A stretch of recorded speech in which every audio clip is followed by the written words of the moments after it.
দুইজন আলোচক এবার কিন্তু আহমদুল্লাহ সাহেবকে সেই রকম একটা বাঁশ দিলেন মাওলানা আব্বাসী হুজুর। এনাতুল্লাহ আব্বাসী হুজুরে চিনেন না আপনারা?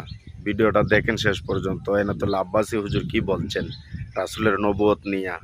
এবার আহমদুল্লাহ সাহেব কোথায় যাবেন? আর আহমদুল্লাহ সাহেবের যারা দালালি করছেন, আহমদুল্লাহ সাহেবের পক্ষে যারা কথা বলছেন, রাসূলের নবুয়তকে অস্বীকার করছেন, এই ভিডিওটা আপনারা দেখেন, ভিডিওটা শুনেন যে আব্বাসী হুজুর কি বলছেন। জবাবটা দিয়েন তো, এবার দেখি দিয়েন জবাব। আসুন কথা না বাড়াইয়া এই সম্পূর্ণ ভিডিওটা আমরা দেখি আল্লামা এনায়েতুল্লাহ আব্বাসী হুজুর কি বলছেন। এখন হচ্ছে বিতর্ক হচ্ছে, এটা বিতর্কের বিষয় না। একজন ভুল করছে, আরেকজন তার সংশোধনের জন্য বলতেছে, সংশোধনের জন্য আমরাও বলছি। তবে এগুলো মামলা টামলায় না যে প্রকাশ্যে বাহাসে বা সংলাপে চ্যালেঞ্জ করে বুঝায় দেওয়া উচিত। আর যিনি ভুল করছেন ওটা তো ভুল, উনি চুপ থাকলেও তবা হবে না, বরং আমি মনে করি উনি প্রকাশ্যে এসে এটা বললেই হয়েছে এই বক্তব্যটা আমার ভুল হয়ে গেছে, আল্লাহ আমাকে মাফ করুন। আল্লাহ হাবিব মুহাম্মদ সাল্লাল্লাহু আলাইহি ওয়াসাল্লাম ১৫০০ বছর আগে নবুয়ত পেয়েছেন ৪০ বছর বয়সে। এর আগে তিনি নবী ছিলেন কিনা দেখেন। এই বিষয়টা আমরা জাতিকে বহু বছর আগ থেকে স্পষ্ট করে এসেছি।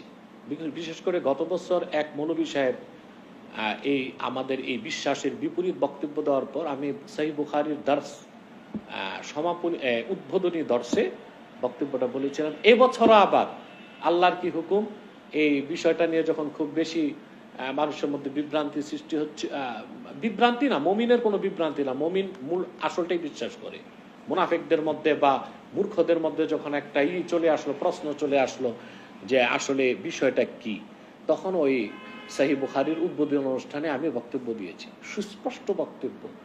আদম সৃষ্টির বহু আগ থেকেই আল্লাহ তাআলা ঘোষণা করেছেন মুহাম্মদ সাল্লাল্লাহু আলাইহি সাল্লাম আল্লাহর সর্বশ্রেষ্ঠ সর্বশেষ নবী ও রাসূল। এক্ষেত্রে সহিহ হাদিস আছে। এক সাহাবী আল্লাহ হাবিব সাল্লাল্লাহু আলাইহি ওয়াসাল্লাম প্রশ্ন করেছেন, মাতা কুনতা নাবিয়্যা, আপনি কখন থেকে নবী? তা আল্লাহর হাবিব বলেছেন, কুনতু নাবিয়্যা ওয়া আদামু বাইনার রূহি ওয়াল জাসাদ, আমি তখন থেকে নবী আদমের যখন কোনো এক্সিস্টেন্স অস্তিত্বই রূপ লাভ করে নাই, আদম নামে কোনো অস্তিত্বে আসে নাই। আদমের একটা অংশ ছিল রূহ আর একটা ছিল মাটিতে, তখন থেকে আমি মুহাম্মদ আল্লাহর নবী। এই হাদিসটা তিরমিজিতে আছে। আরেকটা হাদিসে এসেছে, আরেকটা হাদিস যেটা বুখারী সহ ১০ জন মুহাদ্দিস রাওয়াত করেছেন ইরবাজ বিন সারিয়া থেকে। ওয়ানিল ইরবাজ ইবনে সারিয়া রাদিয়াল্লাহু তাআলা আনহু قال سمعت رسول الله صلى الله عليه وسلم يقول إني عبد الله وخاتم النبيين وإن آدم لمنجدل في طينته।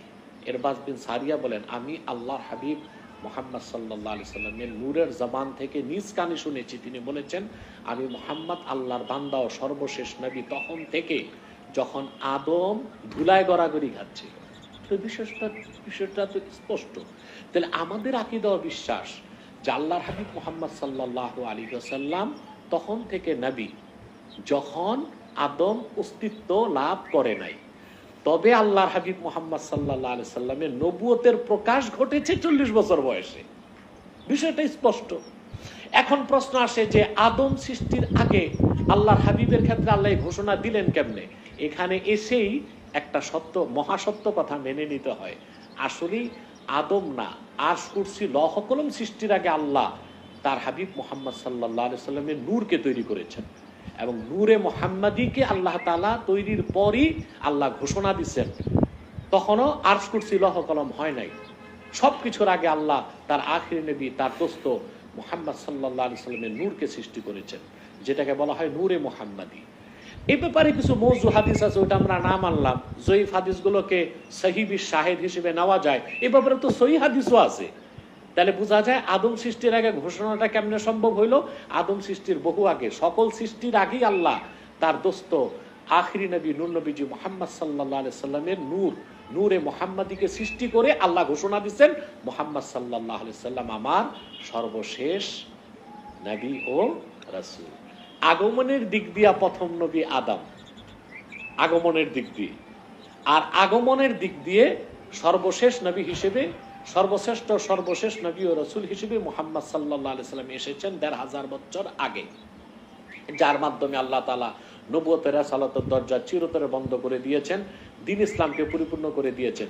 কিন্তু আল্লাহর হাবিব নূর নবীজি তারপরও এক শ্রেণীর মানুষ আছে, এরা আহমদুল্লাহ সাহেবের পক্ষেই কথা বলবে, আহমদুল্লাহ সাহেবের পক্ষে কথা বলবে। আরে এখানে নবুয়ত নিয়ে প্রশ্ন, রাসূলকে নবী মানা নিয়ে প্রশ্ন, আহমদুল্লাহ সাহেব নিয়ে যারা আহমদুল্লাহ সাহেবের পক্ষে কথা বলতেছেন, আপনারা আসলে নবুয়ত অস্বীকার করতেছেন, বুঝতে পারতেছেন নি।